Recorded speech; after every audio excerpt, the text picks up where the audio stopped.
परम पूज्य गुरुदेव और वंदनीय माता जी की चरणों में कोटि कोटि प्रणाम। आप सभी को प्रणाम। गायत्री साधना से आत्मिक कायाकल्प। आइए आज हम सभी जानते हैं गायत्री माता का उपासना, गायत्री महामंत्र का उपासना करने से हमारे जीवन में क्या क्या परिवर्तन होते हैं। गायत्री मंत्र से आत्मिक कायाकल्प हो जाता है। इस महामंत्र की उपासना आरंभ करते ही साधक को ऐसा प्रतीत होता है कि मेरे आंतरिक क्षेत्र में एक नई हलचल आरंभ हो गई है। सतोगुणी तत्वों की अभिवृद्धि होने लगता है तथा दुर्गुण, कुविचार, दुस्वभाव एवं दुर्भाव घटने आरंभ हो जाते हैं और संयम, नम्रता, पवित्रता, उत्साह, श्रमशीलता, मधुरता, ईमानदारी, सत्यनिष्ठा, उदारता, प्रेम, संतोष, शांति, सेवा भाव, आत्मीयता आदि सद्गुणों की मात्रा दिन दिन बड़ी तेजी से बढ़ती जाती है।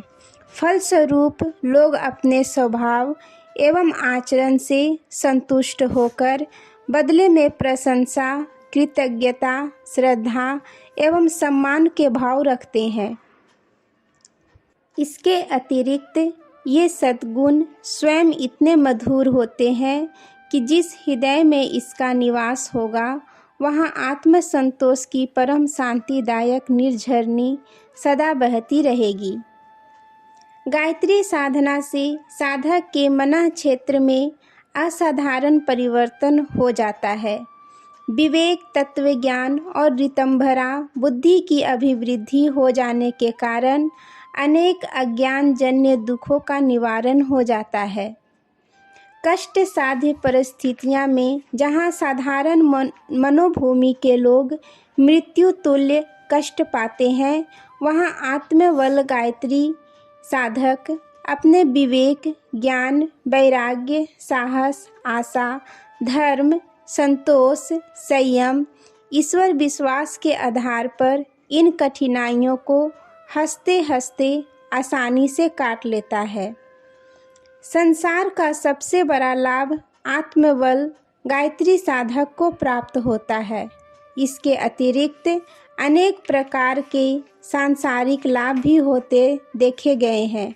बीमारी, कमजोरी, बेकारी, घाटा, गृह कलह, मनोमालिन्य, मुकदमा, शत्रुओं का आक्रमण, दाम्पत्य सुख का अभाव, मस्तिष्क की निर्मलता, चित्त की अस्थिरता, संतान सुख, कन्या के विवाह की कठिनाई, बुरे भविष्य की आशंका, परीक्षा में उत्तीर्ण न होने का भय, बुरी आदतों के बंधन जैसे कठिनाइयों से ग्रसित अगिनत व्यक्तियों ने आराधना करके अपने दुखों से छुटकारा पाया है। किसी विशेष आपत्ति का निवारण करने एवं किसी आवश्यकता की पूर्ति के लिए भी गायत्री साधना की जाती है। बहुधा इसका परिणाम बड़ा ही आश्चर्यजनक होता है। देखा गया है कि जहाँ चारों ओर निराशा, असफलता, आशंका और भय का अंधकार ही छाया हुआ था, वहाँ वेद माता की कृपा से एक दैविक प्रकाश उत्पन्न हुआ और निराशा आशा में परिणत हो गई। बड़े कष्टसाध्य कार्य तिनके की तरह सुगम हो गए। ऐसे अनेकों अवसर अपनी आँखों के सामने देखने के कारण हमारा यह अटूट विश्वास हो गया कि कभी किसी की गायत्री साधना निसफल नहीं जाती। गायत्री साधना आत्मबल बढ़ाने का अचूक आध्यात्मिक व्यायाम है। किसी को कुश्ती में पछाड़ने एवं दंगल में जीतकर इनाम पाने के लिए कितने ही लोग पहलवानी और व्यायाम का अभ्यास करते हैं। यदि कदाचित कोई अभ्यासी किसी कुश्ती को हार जाए तो भी ऐसा नहीं समझना चाहिए कि उसका प्रयत्न निसफल गया। इसी बहाने उसका शरीर तो मजबूत हो गया। वह जीवन भर अनेक प्रकार से अनेक अवसरों पर बड़े बड़े लाभ उपस्थित करता रहेगा। निरोगिता, सौंदर्य, दीर्घ जीवन, कठोर परिश्रम करने की क्षमता, दाम्पत्य सुख, सुसंतति, अधिक कामना, शत्रुओं से निर्भयता आदि कितने ही लाभ ऐसे हैं जो कुश्ती पछाड़ने से कम महत्वपूर्ण नहीं। साधना से यदि कोई विशेष प्रयोजन प्रारंभवश पूरा भी न हो तो भी इतना तो निश्चित है कि किसी न किसी प्रकार साधना की अपेक्षा कई गुना लाभ अवश्य मिलकर रहेगा। आत्मा स्वयं अनेक रिद्धि सिद्धियों का केंद्र है। जो शक्तियाँ परमात्मा में है वे ही हमारे अमर युवराज आत्मा में है। समस्त रिद्धि सिद्धियों का केंद्र आत्मा में है, किंतु जिस प्रकार राख से ढका हुआ अंगार मंद हो जाता है, वैसे ही आंतरिक मलिनताओं के कारण आत्म तेज कुंठित हो जाता है।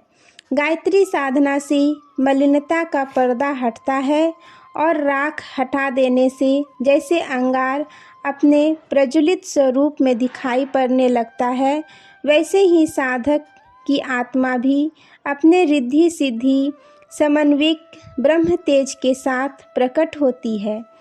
योगियों को जो भी लाभ दीर्घ काल तक कष्ट साध तपस्याएं करने से प्राप्त होता है, वही लाभ गायत्री साधकों को स्वल्प प्रयास में प्राप्त हो जाता है। प्राचीन काल में महर्षियों ने बड़ी बड़ी तपस्याएं और योग साधनाएं करके अनिमा, महिमा आदि रिद्धि सिद्धियां प्राप्त की थी। उनकी चमत्कारी शक्तियों के वर्णन से इतिहास पुराण भरे पड़े हैं। वह तपस्या और योग साधना गायत्री के आधार पर ही की थी। अब भी अनेकों महात्मा मौजूद हैं जिनके पास दैविक शक्तियाँ और सिद्धियों का भंडार है। उनका कथन है कि गायत्री से बढ़कर योग मार्ग में सुगमता पूर्वक सफलता प्राप्त करने का दूसरा मार्ग नहीं है। सिद्ध पुरुषों के आंतरिक सूर्यवंशी और चंद्रवंशी सभी चक्रवर्ती राजा गायत्री उपासक रहे हैं।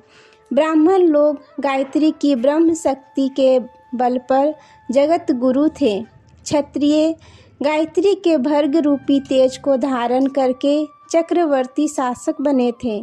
यह सनातन सत्य आज भी वैसा ही है। गायत्री माता का आंचल श्रद्धा पूर्वक पकड़ने वाला मनुष्य कभी भी निराश नहीं होता। आज के लिए यहीं तक। आप सभी को धन्यवाद। जय माँ गायत्री।